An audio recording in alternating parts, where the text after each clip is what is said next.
दुल्हन के अपने कमरे में घुसने के साथ ही वह पागलों की तरह चिल्लाने लगी, क्योंकि उसका दूल्हा एक आधा मानव और आधा सांप राक्षस में बदल गया था। वह इतनी डरी हुई थी कि सांस भी नहीं ले पा रही थी। सांप तुरंत उसके करीब आने के लिए अपनी पूंछ तक पहुंच गया। वह इतनी डर गई थी कि उसने अपने हाथ से दूध गिरा दिया और पागलों की तरह बाहर भाग गई।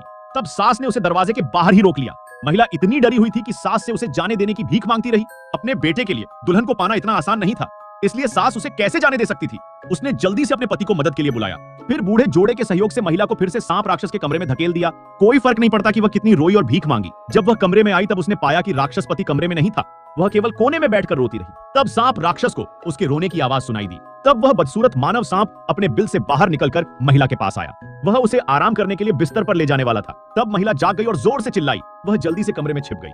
तब महिला ने एक लकड़ी का बक्सा उठाया और उसे सांप राक्षस पर तोड़ दिया, जिससे राक्षस की जीभ कांप रही थी। उस समय महिला ने गलती से लोहे का दरवाजा खोल दिया। वह जल्दी से अंदर छिप गई और दरवाजा बंद कर दिया। गुस्साए सांप राक्षस कमरे के चारों ओर